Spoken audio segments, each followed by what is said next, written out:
Hello बच्चों, welcome to my channel. आज हम इस वीडियो में डिस्कस करेंगे क्लास 11th का काइनेमेटिक्स। ठीक है, तो इस वीडियो के अंदर हम डिस्कस करने जा रहे हैं सबसे पहले मैकेनिक्स से। सो मैकेनिक्स क्या है, ये बेटा इंट्रोडक्शन वीडियो होने वाली है और बहुत ही ज़्यादा इंपॉर्टेंट बातें बताई जाएंगी जो कि पूरे चैप्टर के अंदर यूज की जाएंगी। तो सबसे पहले व्हाट इज मैकेनिक्स। मैकेनिक्स को जानते हैं बेटा, ये एक स्टडी होती है। It is a study of motion. बेटा मोशन की स्टडी को हम क्या बोल देते हैं नॉर्मली, मैकेनिक्स। मैकेनिक्स की बच्चे टू ब्रांच होती है। फर्स्ट है हमारी स्टैटिक्स एंड द सेकंड है हमारी डायनामिक्स। ठीक है बेटा, तो सबसे पहले हम डिस्कस कर लेते हैं स्टैटिक्स के बारे में कि स्टैटिक है क्या। It deals with condition of equilibrium of solid, liquid and gas. बेटा स्टैटिक वो ब्रांच है मैकेनिक्स की जिसके अंदर हम स्टडी करते हैं क्या, कंडीशन ऑफ इक्विलिब्रियम। इक्विलिब्रियम का मतलब एक किस्म से इक्वल, जिसमें सॉलिड हो चाहे लिक्विड हो चाहे क्या हो, गैस हो, इन तीनों के अंदर जो कंडीशंस होती हैं वो क्या होती हैं, इक्वल होती है। एक तरह से आप रेस्ट भी बोल सकते हो, एक तरह से आप कॉम्पैक्ट फॉर्म भी बोल सकते हो और एक तरह से आप इक्विलिब्रियम पोजीशन भी बोल सकते हो, जिसमें सारी की सारी प्रॉपर्टीज क्या होती हैं, इक्विलिब्रियम होती है, ठीक है, इक्वल होती है। उसको हम क्या बोलेंगे, स्टैटिक्स। उसके बाद हम डिस्कस करेंगे डायनामिक्स के बारे में। बेटा डायनामिक्स का मतलब ही मोशन होता है। डायनामिक्स का मतलब क्या होता है, मोशन। सो ये मोशन है जो डायनामिक्स है हमारा, ये बेसिकली टू पार्ट्स के अंदर डिवाइड किया गया है। सबसे पहले हमारा है काइनेमेटिक्स और दूसरा क्या है, काइनेटिक्स।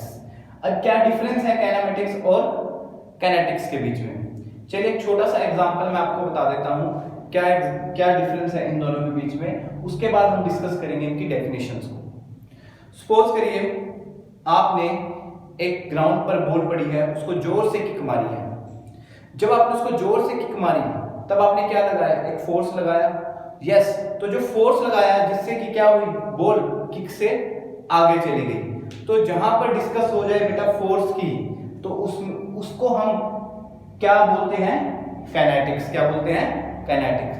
अब कितनी वेलोसिटी से बॉल गई है, कितना उसका एक्सेलरेशन है, क्या टाइम पीरियड होगा जिसमें फोर्स का लेना देना नहीं है, उसको हम क्या बोलेंगे, काइनेमेटिक्स। फॉर एग्जांपल जो बेटा काइनेमेटिक्स होती है, इक्वेशन होती है हमारी जैसे कि v = u + at। जितनी भी इक्वेशन ऑफ मोशन है सारी यहां पर सेटिस्फाई करेगी। v² - u² = 2as। ऐसे काइनेमेटिक्स के अंदर बेटा फोर्स की बात हो रही है तो F = मास × एक्सेलरेशन।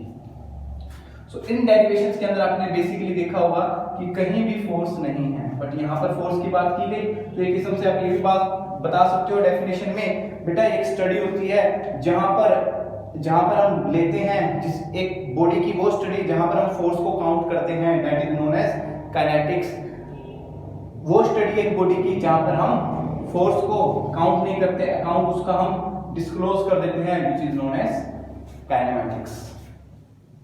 सो इस काइनेमेटिक्स के अंदर ही हम बेटा सबसे पहला जो टॉपिक है हमारा उसको स्टार्ट करेंगे, जिसका नाम है point of object.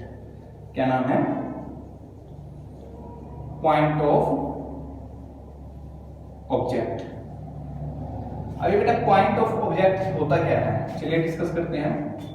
What is point of object. इसकी अगर मैं हल्की सी डेफिनेशन लिख लूं, ये object is defined as the point of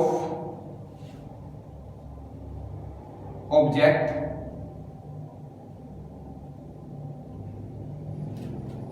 object is defined as the point of objects of its dimension like length, breadth and thickness is negligible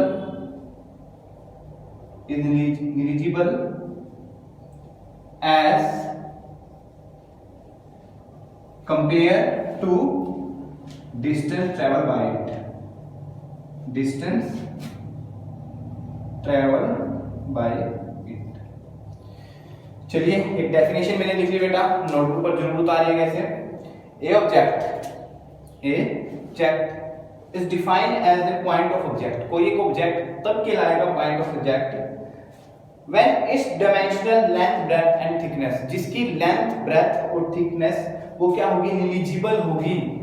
किससे compare करेंगे, जिसपे वो डिस्टेंस ट्रेवल कर रहा है। जैसे कि सपोज करो मेरे हाथ में पेन है या मेरे हाथ में बॉल है, मैंने उसको ऊपर की तरफ मूव किया है और कैच कर लिया, तो जब मेरे से ये ऊपर की तरफ मूव हुआ पेन, तो जो इसका पॉइंट ऑफ ऑब्जेक्ट क्या हुआ, बिल्कुल निलिजिबल हुआ।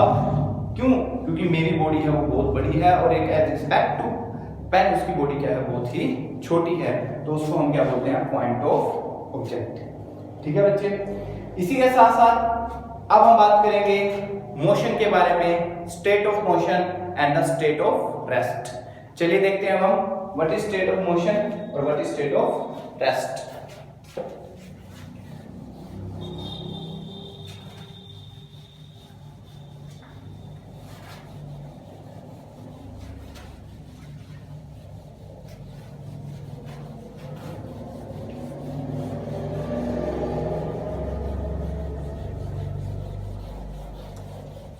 मेरा नोटबुक पर जरूर लिखिएगा, इन नोट्स को काफी हेल्पफुल होगी क्लास 11 के लिए। अब हम बात करते हैं state of rest. State of rest बेटा क्या हुई, when a body is rest with respect to time t। Simple सी बात, when a body rest, कोई एक बॉडी रेस्ट पे है, with the respect of time। आपके आसपास, अब अगर आप मेरी इस वीडियो को देख रहे हो तो आपके आसपास कई चीजें रेस्ट पर पड़ी हैं। अब जो कई चीजें जो रेस्ट पर पड़ी हैं उसको हम बेटा हम क्या बोल देंगे, नॉर्मली स्टेट ऑफ रेस्ट। समय चलता जा रहा है, चेयर है, बेंच है, विंडो है, अपनी जगह रेस्ट पर है, so known as state of rest. अब हम बात करते हैं स्टेट ऑफ मोशन के बारे में। State of motion, when a body change with respect of time। Simple सी बात है, टाइम के साथ साथ एक बॉडी चेंज हो रही है। सपोज करो एक मेरे पास इंक्लाइन प्लेन है, इंक्लाइन प्लेन, यहां पर एक बॉल है और टाइम के साथ साथ नीचे आ रही है, मैं उसको ऑब्जर्व कर रहा हूं, टाइम के साथ साथ क्या आ रही है, नीचे आ रही है। सो मोशन के अंदर एक ऑब्जर्वर है, ऑब्जर्वर ऑब्जर्व कर रहा है कि वो एक बॉडी कंटिन्यूअसली चेंज हो रही है with respect of time, is known as motion. ठीक है, होपफुली आप रेस्ट और मोशन के बारे में अच्छे तरीके से जान गए होंगे।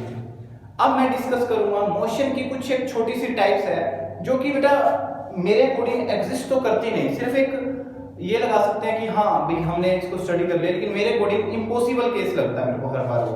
ठीक है, मतलब कोई मतलब उसका मुझे लिंक नहीं लगता स्टडी से, लेकिन रोल अच्छा खासा है उसका, नो डाउट, जिसका नाम है बेटा absolute motion and relative motion. हम बात करेंगे अब एब्सोल्यूट मोशन और रिलेटिव मोशन के बारे में। तो ये बेटा है क्या, सबसे पहले हम बात करते हैं एब्सोल्यूट मोशन, उनकी डेफिनेशन, फिर एग्जांपल को हम बात करेंगे। Absolute motion, motion with respect to body is complete rest, it's known as absolute motion। Just definition लिख लेते हैं बेटा एक बार, ताकि फिर आपको एग्जांपल देके अच्छे तरीके से समझाएंगे। दूसरा है रिलेटिव मोशन।